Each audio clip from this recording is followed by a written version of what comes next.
Hey, this is Mike. Thank you so much for choosing this video. Today we're checking out a 2025 Toyota Grand Highlander hybrid in the Nightshade trim level. This vehicle is sitting on 255/55 Yokohama tires, wrapped around 20-inch alloy wheels with a matte black finish. It also has four-wheel disc brakes with ventilated rotors on all four wheels. The name of this color is Cement, and it has basically the body colored and gloss black and matte black. That's basically the entire exterior with the Nightshade package here. So the front grille, it has all gloss black there. Then you have some matte blacks here at the bottom. There's a 360 camera system. There's one of the cameras there in the center. The radar adaptive cruise control sensor is behind that emblem, which is nicely integrated, looking good. Fairly clean front end here.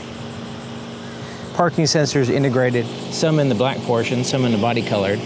Now the headlights are a projector, so it's a low and high beams for the single projector here. It basically just refocuses it. And then the fog lights is another projector. It's kind of like in this higher position though. You'd think it'd be lower, but that's where they put it. So that black cladding extends here on the side and around each wheel well, including the base of the doors as well. Now the handles are a gloss black, the side mirrors are a gloss black, and then you have the pillars are also gloss blacked out. So it kind of solidifies all this glass here. Although it's a fairly, somewhat of a large vehicle, it drives nicely. It doesn't feel as large when you're driving it. The doors go all the way to the bottom of the vehicle. There's a seal under there to kind of keep this whole threshold relatively clean. And the interior is mostly black on this Nightshade edition. You have soft touch surfaces, somewhat soft, not really like cushy soft, but here. And then you have hard touch here, soft, like a vinyl soft material here, and then more at the bottom that's hard touch. You have a large pocket at the bottom, but it's like hard plastic, so whatever you put in there is going to slide around. This pocket does have a little felt liner, and it's also the handle as well. But yeah, it looks pretty cool if you like the Nightshade type. And this is like a dark gray, or yeah, like a dark gray, I guess. You have the Grand Highlander named there in a sill plate. And then the power seat here on the passenger side, you're able to go up and down in addition to forward and back, and then you have the tilt the back. So some passenger seats are just go forward and back. They don't go up and down. This one has that capability, which is cool. Okay, so you have these heated and ventilated seats looking nice. You got perforations there in the center and some fairly mild contrast stitching there. But yeah, these are very comfortable, a lot more comfortable than Lexus seats in my opinion. Pretty good amount of legroom here in the front. There's a little cubby hole right here as well, kind of hidden there. Hard touch surfaces here, locking glove compartment, soft landing, smooth inside, fairly standard size. You have another pocket here. It's like a little shelf pocket, but once again, it's hard plastic in there, so whatever you put in there is going to slide around. There is a USB port here, USB-C port, and then you have a kind of like rubbery, soft, non-reflective dash here, but then you have a hard touch dash up there, so it's kind of like a tier.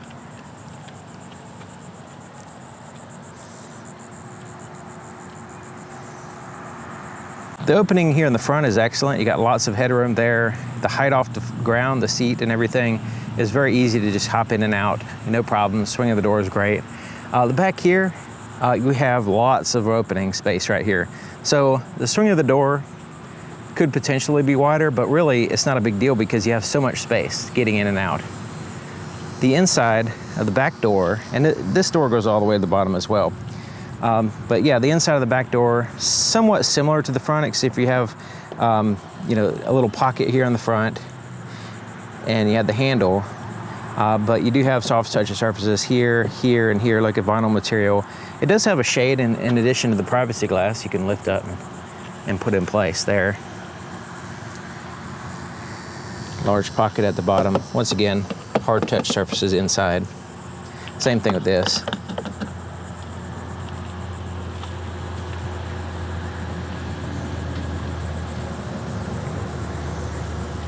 So basically the bench, the seats here in the second row, or instead of a bench, it has the captain's chairs. And they do have the car seat attachments integrated here, right there and there. And these are heated seats as well, perforated. Matte pockets on the back of both front seats here. And almost a completely flat floor. So pretty good amount great legroom, really. It's like a chair, so sitting in there, the seat is quite a bit a ways off the floor, so you feel like you're sitting in the chair, so your knees are sticking up in the air. It does have these little armrests you can lift up out of the way. It has this little center area here, and right here is like this little rubber cushion, so you can put your cell phone. It kind of stabilizes it there. You also have cup holders with the little arms that are spring-loaded. So yeah, neat little tray there. You can take this out, like so, if you don't want to use it. If you want the kids to run between the seat type thing, you can have that out if you want. There is some space right here. So you can see that climate controls are back here on the back of this console. You also have a 1500 watt power inverter at the bottom, USB-C ports as well, heated seat controls. There's also like a little pocket right here, I guess like a little small area to put something, I guess. I'm not sure what you put there, but it does have it. So this seat has the ability to move forward, but also you can, let's say you can slide it forward and back here. You can fold it flat here. After you pull this, you can fold it flat. Or you can basically take this, pull that, and spoon it to the front. And this gives you access to the third row. You see these little vents under here? The high voltage battery is located under there. Not a huge battery, but it does have one for the hybrid system. And check it out. The floor, the difference between the seat and the floor is fairly good. So it feels more like a chair. And there is car seat attachments here on the far left side here, but not on the right side. It's a 60-40 split. There's USB-C ports here, as well as cup holders and storage areas. You can see the same thing on the other side, basically.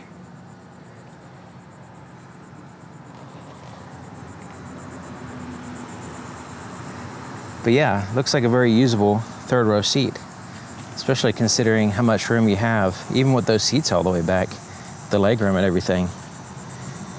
So, and getting in and out, I mean, that's not bad. I've seen worse as far as getting in and out of the third row seat. So yeah, this is a very practical vehicle as far as the third row. These second row seats can also recline quite a bit too. Looking at the back, you can see it has the roof rails there with the crossbars.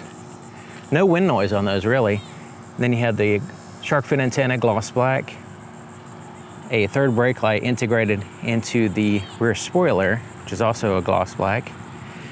And it has a rear wiper here. It's not integrated into the spoiler or anything like that. And there's no rear view camera. That's one thing with third row vehicles. It helps out to have a rear view camera. So this one doesn't have one. It does have the backup camera, but it's over here and it's offset, just kind of tacked on. Not very well integrated. It works fine for the most part. This is a 360 camera system. It accommodates for that position, but you know, it could be a little bit better.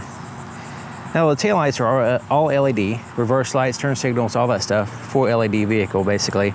Then you have parking sensors, which are nicely flushly integrated here into this matte black portion.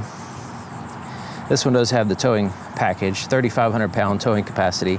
And it has the little kick sensor, and I'm glad it shows you right where to kick here, I guess, if you're gonna use that function. So you can lift a lift gate using that. So let's go ahead and open it up. Now you can of course use the key. So the key has it here on the on there as well to open up the power lift gate, lock, unlock, full proximity key as well. But there's also a button under here. So you can kick, press buttons, and lift it up. So under here is a hard touch surface. And then there's 2 speakers under here as well. If you have all the seats occupied with passengers, this is the cargo space. And it's adequate, I would say, for most people. For groceries and just day-to-day life, picking up boxes, stuff like that. It has a decent amount of space back here. It does have the JBL system with the subwoofer here. There's a 1500 watts power inverter right here, which is like a 3-prong, just like you'd find in your house. So that's very useful, 1500 watts. It's basically the same, it's like 12 amps. It's like basically the same what you'd find plugging into a household outlet. So you can make a cup of coffee or whatever if you wanted to. Pretty cool. Now, under this, this has a fairly good carpet cover here, and it stays in place because it kind of like has a Velcro effect. Underneath that though is a very like super slippery cover here. So this is like super slippery. You would want to have some kind of cover over this for your groceries. You don't want it sliding around. So this has a good pile to the carpet, and it keeps that from happening for the most part. Now under this is basically just a board, and it's just laying here. So it's just like, you know, not secure at all. I would rather that be secure, especially in the event of an accident. This and everything underneath it could come flying out. So since it's just laying there, I don't really care for that. Now underneath is the tools for the spare tire. There is a shade in which you can put in place once you lower the third row seat. And there's a little tiny bit of space here, but it's hard plastic, so whatever you put back here is gonna be sliding around and making noises potentially. Now this whole plastic piece is like a tray. You can set it out of the vehicle, just lift up on it, and you can take it out. And this is where you'll find the spare tire as well as the battery, the 12-volt battery for the vehicle. Not the high voltage battery, but the 12-volt battery is back here. So the spare tire, and you know, I guess you can put a little bit more stuff under here, but it's really not that easy to get to. You kind of need to, you know, have stuff that's just more for emergencies, I guess, like changing your tire, stuff like that, like gloves or something like that. This third row, you're able to actually recline it quite a bit. So it can recline all the way like that. That's as far back as it goes. You can go forward with a little bit, like so. You can go all the way a little bit more, like right there, in case you need more cargo area. But, you know, it gives you a little bit of adjustments there. Now you can fold the seats down as well. And the headrest kind of fold down as you fold it down like that, and it gives you a fairly flat surface. So let's say you had to maintain some passenger space there, you can do that and then fold this side down and add to your cargo space substantially, and it's almost a completely flat floor right here so far. So the third row folds down nicely with this area, and then the second row will also fold down. And so if you fold all the seats down, you have a really wide open space back here. And so yeah, it's just a matter of, you know, depending on your needs, cargo, passenger, you can 60-40 split for the third row, and then the second row is just captain's chair, so you can just fold those down in a 50-50 manner. So it's pretty usable as far as cargo and passenger space here. It has a power lift gate, so you have two buttons here. One is to simply lower it, the other one is to lower it, then lock the vehicle. And so that's nice, because let's say you got your groceries out, you want to just close it up, lock it for the night, you can just press that button with the key with you and walk away, and it'll go ahead and lock up the vehicle. There's a locking fuel door. There's the button right there to release it. And the fuel door is here on the driver's side. And it has a traditional cap, tether, and a little place to hang the cap here while you're pumping gas. Here's the floorboard in front of the driver's seat. Now you notice it doesn't have the pocket on this side. No storage area there. I'm not sure why that center console is so huge. There's not much space in it.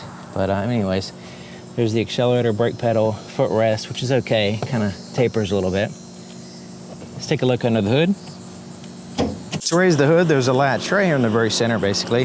Move it to the left, lift up, and it's got, I mean, a little bit of weight to it. It's not like super heavy. It does require a prop to hold it up. There's the prop here, and it swings down to that place there. Insulation under the hood. There's also seals around the outside of the hood as well. This helps out with airflow, noise, and you know, heat dissipation and all that stuff. It has control over the air, basically. The firewall is somewhat insulated back there. We also have a cover on the engine that's just a soft, kind of like a foam type material. Not super soft, but it is a soft material, not like a hard cover or anything. But it's a small cover. It doesn't cover up too much. And the engine is orientated this way. So the front of the engine is here, the back of the engine is there, and the ECVT type system is down that way. Now it has the exhaust in the back and the intake there in the front. And so that way the exhaust doesn't compete with the cooling systems here in the front, so that's well designed. So yeah, and there's fairly decent amount of room under here as well. So you can check it out and everything. It's not overly cramped. Heat dissipation is good when there's a little bit of space around the engine. And you see these orange cables, that's the high voltage wiring for the hybrid system.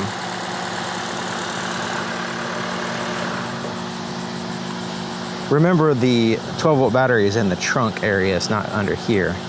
If you drove this vehicle, you would never guess that this is powered by a 4-cylinder. It's a 2.5 liter 4-cylinder hybrid engine.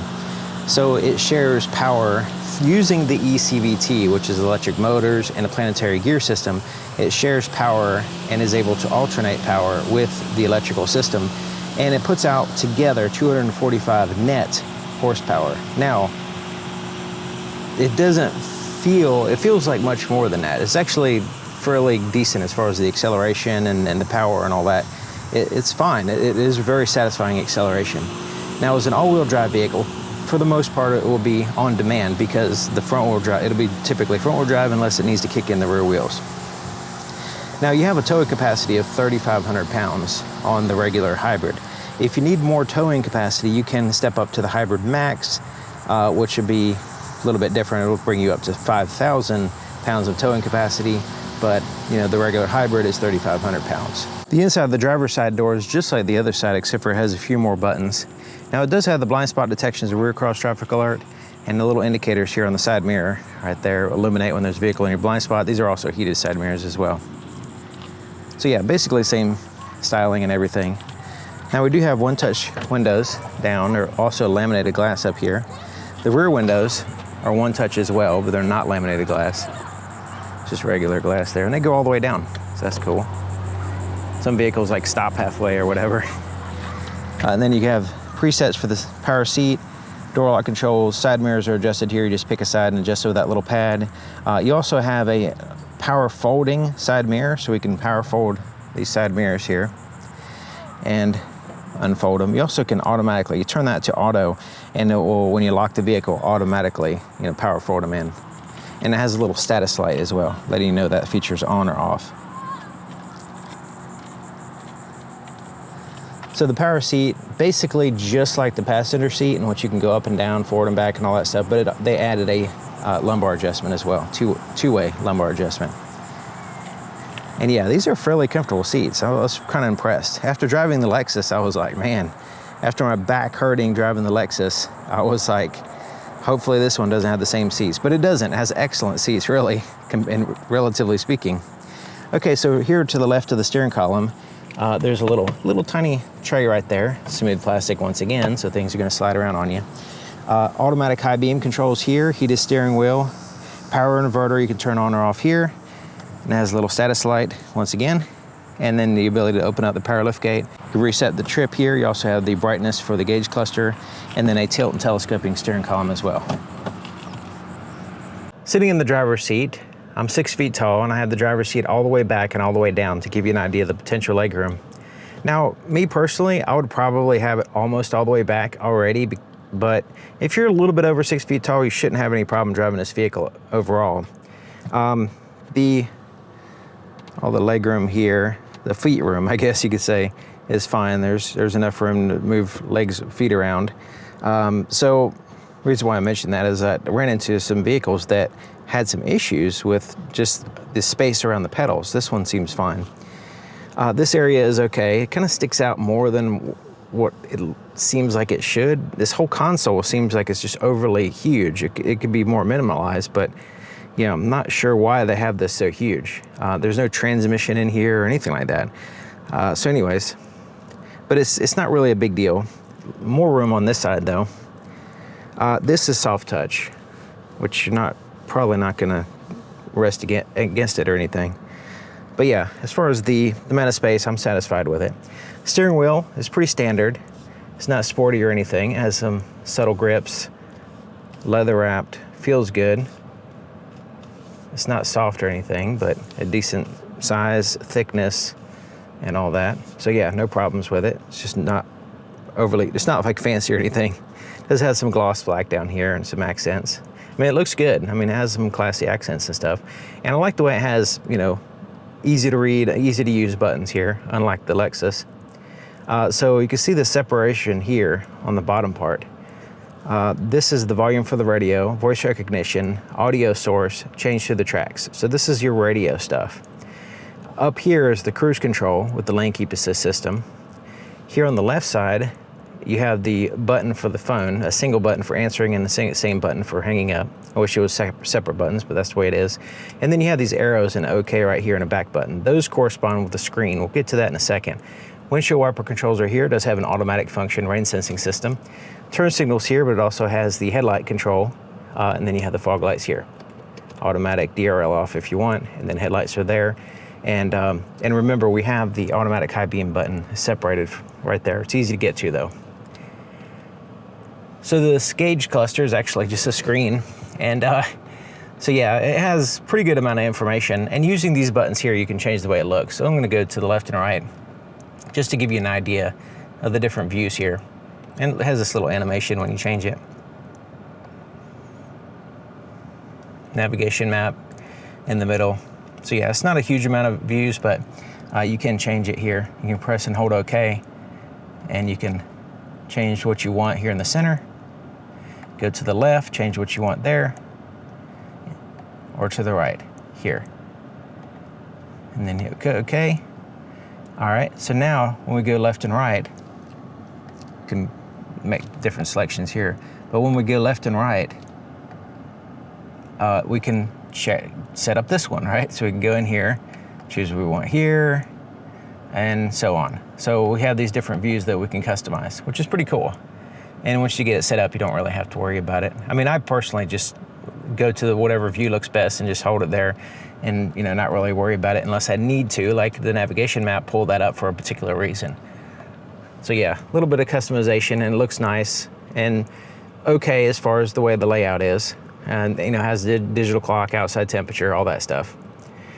Okay, so over here is this one has the navigation activated, which usually I don't see this, because Toyota, you have to like download an app on your phone and get it all activated, which has a privacy concern for me.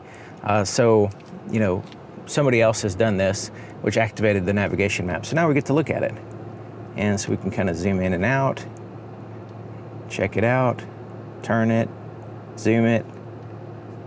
We can also do searches here.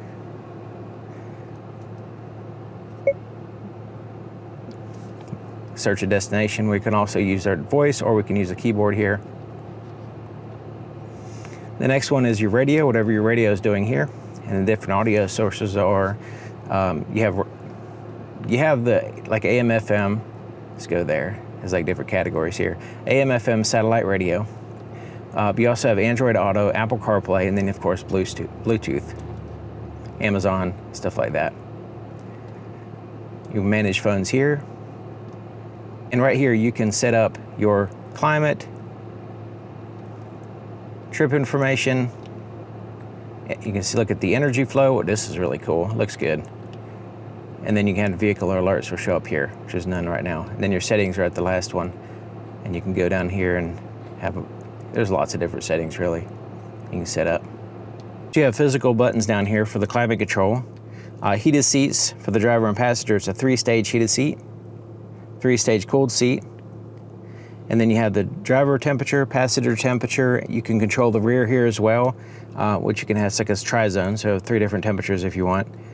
And recirculate the air, and then basic controls. I like the way it has these little toggle switches for your fan speed, where you want the air to blow.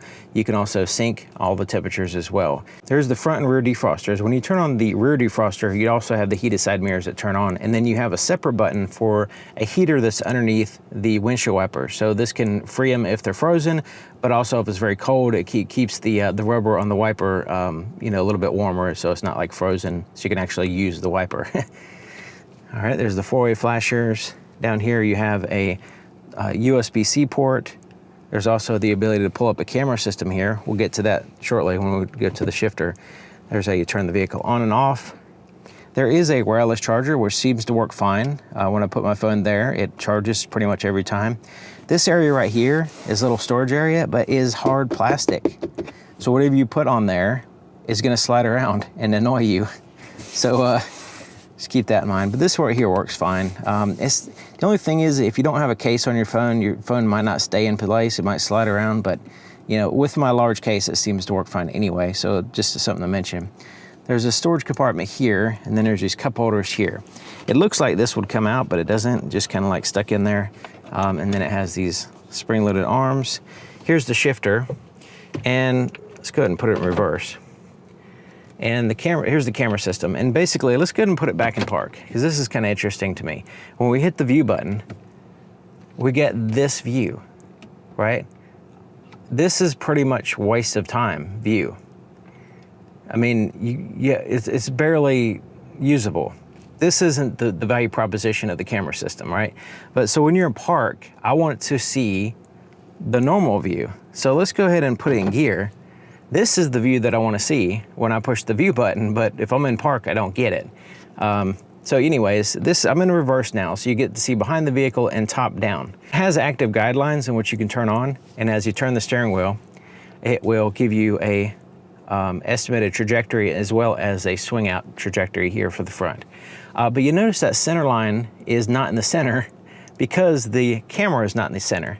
So they have to offset the center line to accommodate for that. Instead of just simply putting the camera in the center, they have to do this wonkiness here and disorient you. So I never understood why a 2025 model or 2026 model or whatever has a camera that's not positioned properly. It just doesn't make any sense to me. And it's not just Toyota, it's like a lot of vehicles. All right, so then you have these little washers here for the cameras as well. So we can press that right there. And it's supposed to wash them like that. There we go. So yeah, let's go and clean the camera. But yeah, I like the cameras. Let's go ahead and put it in drive. Okay, so in drive, we have the front view, and then let's go ahead and turn on the active guidelines here. You can see those come into play going forward. And then you have a front view here, which gives you a width of your vehicle estimated. Top-down view still here. Now we can switch to this kind of view here, where it just kind of like gives you the stretched out view. It could be useful in certain scenarios. Now this little automatic button right here, I love this. When you slow down really slow, I think it's like under 10 miles an hour or something like that, automatically pops up your camera system. So if you are, if you're in reverse, it just automatically pops it up. But when you're in drive and you just slow down, it just pops up the camera system for you. So that's excellent. And the shifter does have just normal positions. It also has a standard mode, which you can bump like a ratchet shifter to change to the gears, especially if you need to downshift. It doesn't have traditional gears as speed ratios because it has the ECVT, but it has the ability to have control over them, the speed ratios, like downshifting, going down the hill, that kind of stuff. Electronic parking brake, which engages the rear wheels. You do have auto hold feature here as well. Traction control off, default will be on, but if you need to spin tires for whatever reason, you can turn it off here. You do have an EV mode. It's not going to give you much range because it has a very, very small battery, but you can force it in EV mode if the battery is charged up enough to use it. You have a downhill descent. This would be for all-wheel drive system, more slippery surfaces, not just normal driving. Here's your drive modes here, and it's kind of cool. Looking at the screen, so we can go to Eco, has this view that pops up, Sport, we have Normal, and then Trail. You notice when you are in Normal, when you hit Trail, it just says Trail right there. It doesn't have like a special animation. Okay, so this is kind of like an armrest. I mean, it is an armrest, but it's not super soft. It's okay, but it has like this, it's not level. It has this depression in the middle here, which is okay. I mean, I hadn't really had a huge problem with it. Be nice if it was more ergonomic and softer, but they're trying to accommodate this little roll area. So this rolls back like that. And then you have this small opening here, and then it goes into a fairly large area, but this little tiny opening isn't all that great. I mean, I wish it was larger.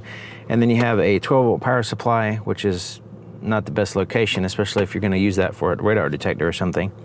It has this tray that kind of gets in the way. It is a quick access tray, but once again, hard plastic, so whatever you put in there is gonna slide around.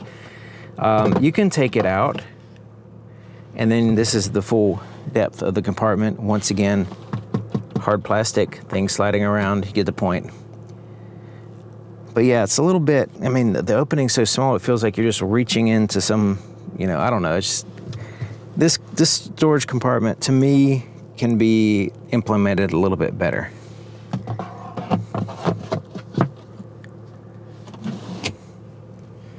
The rearview mirror, It doesn't have a rear view camera. I wish it did, but it just has a rear view mirror. It's auto dim, and it's actually auto dimming right now because we have this shade over the light sensor.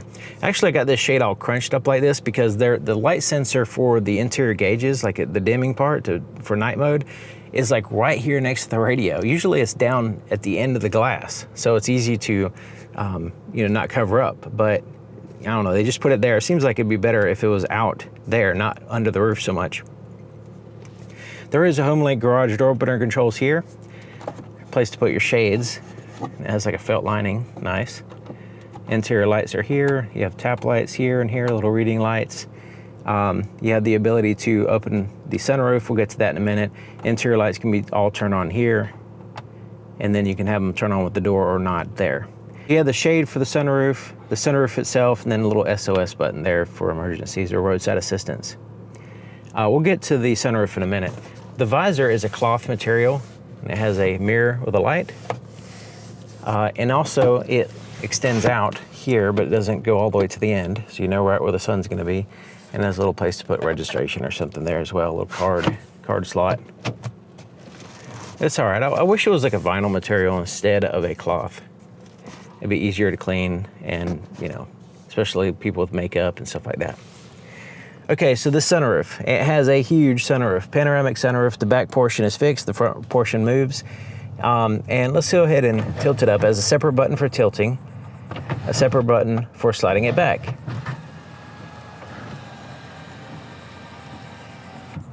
All right, let's press it again. All right, as far back as it goes. And then a separate button for the shade. So some manufacturers, let me go ahead and close this down, make sure it's closed. Okay, so some manufacturers have a single button for all these features, and it's a little bit wonky sometimes. Having separate buttons I kind of like because you know what you're doing. Your intention is clear when you have separate buttons. So it has a shade that covers 100% of the light.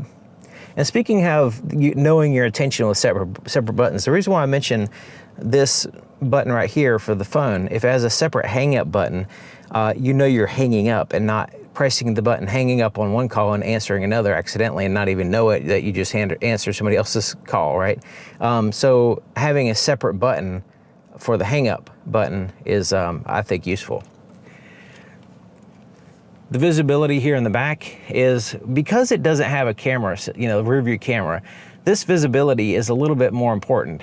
So, but it's not actually bad because you see those windows back there, the rear windows. But the problem is once you start putting cargo and passengers in here, then it starts to diminish your visibility back here. Now it does have the parking sensors, the excellent camera system, rear cross traffic alert, blind spot detection system, all that stuff to help you out with driving.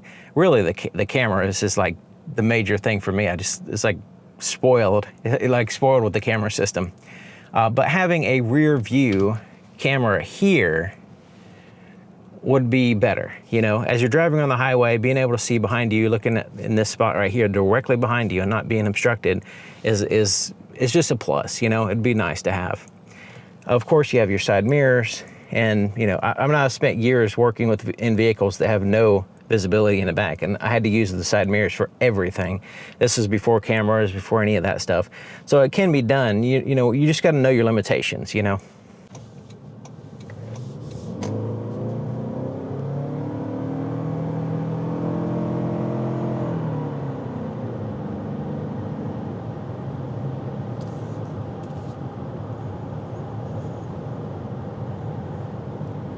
Tell you what, for a 3-row SUV and the powertrain this vehicle has and the fuel economy that you get, it's pretty impressive.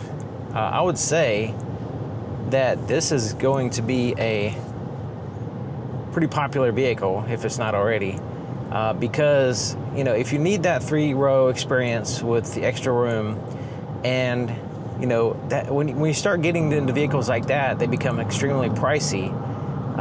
This isn't a cheap vehicle, but they get a lot more expensive. And then they also have, fuel economy problems and, other issues where, only the top trim's available and things like that. But this one, with that hybrid system, Toyota's hybrid system does a really good job. It has acceleration and basically the control over the powertrain is well done. There's very little lagging, and the acceleration is very satisfying. It's not like a super fast vehicle or anything, but for the size and weight of the vehicle, it feels very nimble. It feels good. The control you have in tight spaces feels good. It has the great camera system. There's a lot of positive things about this vehicle. The seat comfort is excellent. I wish they put this seat in the Lexus F Sport, because this is great. So comfortable seats, plenty of room for the most part, and styling is subjective, but I think it looks pretty good. Most of the design is makes sense for what they're going for anyway. And yeah, I think the Grand Highlander is a great choice for a lot of people, and the powertrain will probably be very reliable. It doesn't have a huge battery, and that's a plus, but also it's a plus in that you have a place for excess energy to go. So as you're coasting or braking, you can regenerate power to go into the battery, right? But you don't have a lot of energy to store there so you're not like driving on electric range or anything like that for an extended period of time. You're just basically to allow for idling and stuff like that. The battery is there as an extra energy source, and also it uses that battery for extra power and acceleration when you need it. It has the little meter, the power meter, and shows where the energy is coming from and where it's going to, whether it be going to the powertrain from the engine, to the powertrain from the battery, from the powertrain to the battery, from the battery to the powertrain, like all that stuff. And so it's constantly cycling through and changing as you drive, so it gives you a real-time view while you're driving. So yeah, it's a fairly positive experience driving this vehicle, I would say. It's relatively quiet, tiny bit of road noise, but nothing problematic as far as the noise. And ride quality feels good. It feels smooth. Like I mentioned, the seat comfort compared to the Lexus is a lot better. It's just a good vehicle all the way around. If you need that 3-row situation, you need 3-row vehicle. But one of the good things about having a small battery is that it doesn't cost as much to replace. So, in a hybrid, for the extended, as you own the vehicle for a long period of time, you might have to change that hybrid battery, especially if it's, in hot or hot environments and stuff like that. It might degrade over time. They just basically put a small battery just so you can, have a place to store some energy, and being able to change it, it's small enough to where it's not going to break the bank when you change the battery, And so yeah, that's one of the positives about having a small battery. I like that control you have with that CVT type experience with the hybrid system. You can pretty much at any RPM, since we're not changing gears, it changes the speed ratio on the fly. So as you hit the accelerator, you can just kind of gradually go more, and it just feels good. It doesn't feel like it doesn't feel as wonky as some CVTs, like a real CVT. And then it doesn't feel like you're shifting gears and wasting energy that way. So it handles that with the Toyota hybrid system, which interestingly enough, a lot of that basic design was designed. It was like the early 1900s that the design that Toyota uses with the planetary gear set and the electric motors and stuff was like designed like in the early 1800s, I think. And then basically they picked up the patent later on and was able to, or just because the patent expired, they were able to, manufacture that particular hybrid type system. And So yeah, it's pretty good. And of course, you know, Toyota is known for hybrids because they've been making them for a long time. And so that's kind of like their wheelhouse. So, you know, a big vehicle like this with a 4-cylinder hybrid, it seems weird when you think about it, but when you actually drive it, it's fine. Now, you don't have like huge towing capacity, you know, like 3,500 pounds. It's enough to tow something, but it's not like, you know, you're not towing. It's not like a big Suburban from in the past where you have like this big 3-row SUV that you can, you know, haul a huge trailer or anything. It just has light towing capacity, basically, you know, light towing ability. But yeah, I mean, you know, for people that tow a large amount, you know, you might want to look elsewhere. But if you're a passenger vehicle with, you know, you want to use the interior space and being able to fold the seats down and all that stuff, it's fine. Even with all the seats up, you have a decent amount of space for, you know, groceries and just day-to-day stuff that's adequate back there. It's not huge, but as soon as you start folding seats down, then you have this huge space, you know. And so yeah, it's pretty much an easy to drive vehicle, decent visibility, comfortable, and most of the controls are straightforward. I like the buttons on the steering wheel versus the Lexus. I like the, you know, just overall the layout is fine. You know, I don't really care for the shifter. You know, they don't really need a physical shifter, but it could be, you know, integrated a little bit different, so that way that won't be in the way of this other things around it. Since this is electronically controlled anyway, that could potentially be improved. But you know, a lot of people, especially Toyota buyers, they kind of want a little bit of tradition, so you know, I can understand why they leaving that kind of stuff in there. The lane keep assist system, they call it lane tracing assist. It does not have a grip sensor, so you can be holding the steering wheel and it just doesn't know you're holding it. So it has a torque sensor, so you have to turn the steering wheel for it to realize it. But the thing is about it is it's pretty sensitive, so it rarely gives you any false alerts when you're holding the steering wheel. So that's good. A lot of vehicles, you have to like jiggle the steering wheel constantly to stop the dang alerts, you know. That's funny. It's funny because the manufacturers are like, hey, distracted driving is a problem. Let's add beeping, vibrating, silly, overdone alerts, lights flashing, you know, dimming, you know, turning off the radio while you're driving. Like, there's all kinds of things that distracts you, and they're alerts to try to alert you, but they just distract you. By the time you figure out what the alert's all about, you're trying to deal with driving. You know, you don't have time to figure out what's going on with the vehicle. Why is it beeping at me, right?